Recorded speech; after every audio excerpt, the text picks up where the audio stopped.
Applimap qui ont donné de leur temps et de leur énergie pour que ce rassemblement puisse avoir lieu.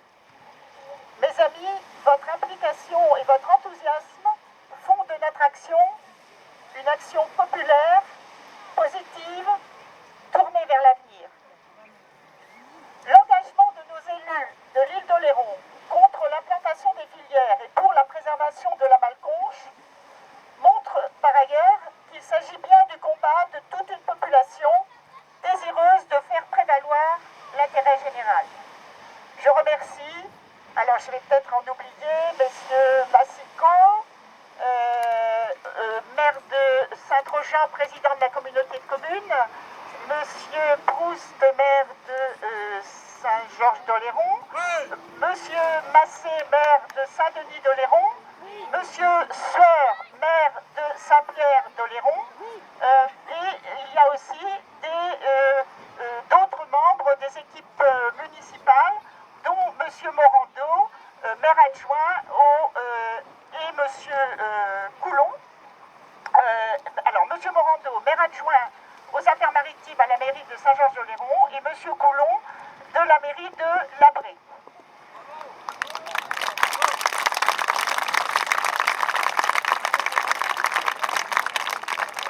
Donc, merci à vous tous ici présents.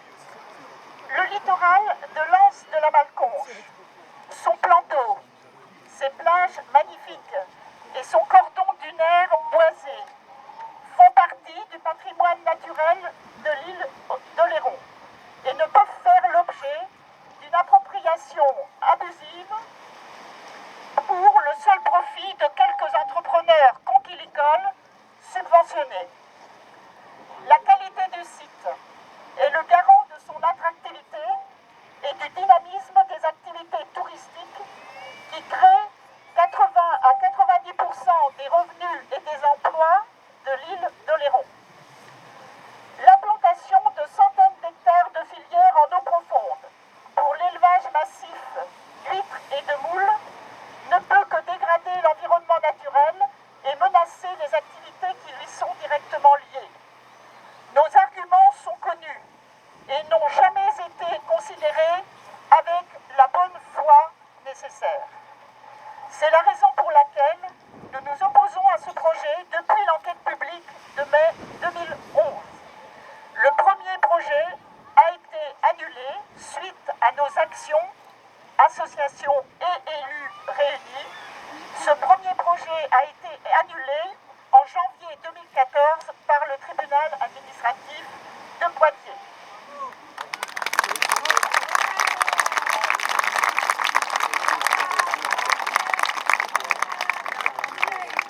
Nous avons gagné une première bataille et nous devons gagner celle qui s'annonce. C'est pourquoi vous êtes là. Quelle est la situation ? Je considère pour ma part, et l'Applimap avec moi, que cette situation est assez grave. En effet, la colonisation de l'Anse de la Malconche par les installations conquilicoles en eau profonde est bel et bien en marche. Le comité régional de conquiliculture a refusé de rechercher un autre site et les services de l'État sont objectivement un soutien actif de cette stratégie d'expansion, bien qu'il s'agisse d'un espace protégé et classé. En effet, 82 filières sont déjà installées et exploitées. 45 sont destinées aux moules, 37 aux huîtres actuellement. 42 ont été installées à marche forcée en août-septembre 2012. Or, depuis le jugement de janvier 2014, ces filières sont illégales. Mais Madame la préfète, conseillée par le ministère de la Mer et de l'Écologie, refuse de les faire démanteler. Et leur exploitation a été...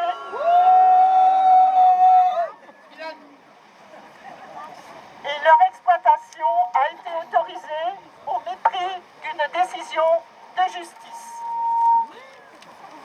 Madame la préfète préfère conseiller au comité régional de conquiliculture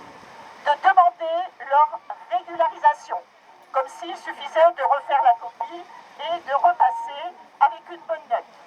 Mais sous couvert de régularisation, la préfecture accepte de valider en même temps un dossier de création de 216 filières supplémentaires.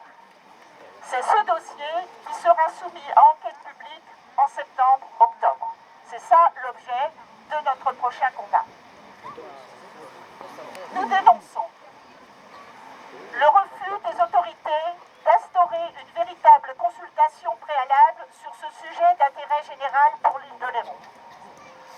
Nous dénonçons l'absence de toute communication sérieuse et sincère sur ce deuxième dossier qui reproduit le précédent. Même nombre de filières, même localisation, même proximité des côtes. Ni le CRC, le comité de conchyliculture, ni les services de l'État n'ont accepté de nous communiquer le dossier. Nous dénonçons la tromperie qui consiste à présenter ces filières comme une nécessité technique et économique pour l'ensemble de la profession. Répétons-le inlassablement, cette modernisation technique est coûteuse et ne créera pas d'emplois. Au contraire, elle va accélérer la concentration de la profession et menacer les emplois liés au tourisme. Nous sommes donc au-delà de la question environnementale. C'est aussi de l'argent public dont il s'agit. Où voulons-nous qu'il aille? Pourquoi ne pas créer de vrais emplois avec cet argent? Nous dénonçons la fuite en avant que représente ce projet dans le contexte des mortalités récurrentes depuis 2008. Ce projet, ébauché il y a 20 ans, est inadapté à la réalité d'aujourd'hui. Monsieur Viau, Monsieur Champeau, faites faire un audit sur la situation des filières du pertuis breton. C'est l'échec et l'abandon là-bas. Alors, il faut reproduire ce modèle. Dites la vérité sur l'origine des gains de productivité qui sont mis en avant. Dites la vérité sur le fonctionnement des écloseries, sur la production et la vente d'huîtres triploïdes sans étiquetage. Pourquoi ces sujets sont-ils tabous?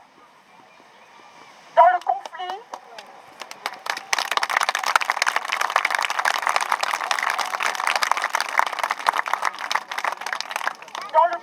qui oppose les élus oléronais et des milliers de citoyens à une poignée d'éleveurs, la violence physique et verbale exercée à notre encontre rejoint la brutalité des pratiques d'élevage dénoncées par les ostréiculteurs traditionnels. La manipulation du vivant et la vulnérabilité des triploïdes, la mise en élevage de millions de naissances, 20 millions, 30 millions, dont 80% est voué à mourir à un stade ou à un autre de la croissance de l'animal. Cette brutalité, ce sont aussi les transferts incessants des animaux au cours de leur cycle de vie et le stress qui en découle. Nous sommes fondés, en tant que citoyens et consommateurs, à remettre en cause cette politique hasardeuse de massification de la production conchylicole qui conduit à délaisser les espaces devenus moins productifs et à conquérir de nouveaux territoires dans une spirale sans fin.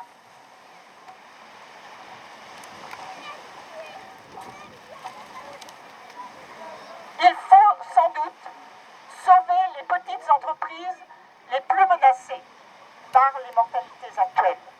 Mais on ne peut pas accepter la violence qui sous-tend, qui accompagne la course aux subventions et aux indemnités des plus gros exploitants, alors que ceux-ci sont liés aux écloseries pour les huîtres et aux centrales d'achat alimentaire pour les moules. Nous disons non à la violence et nous ne céderons en aucune manière à quelque menace que ce soit. Et nous refusons, en tout état de cause, que la malconche soit sacrifiée à des impératifs productivistes.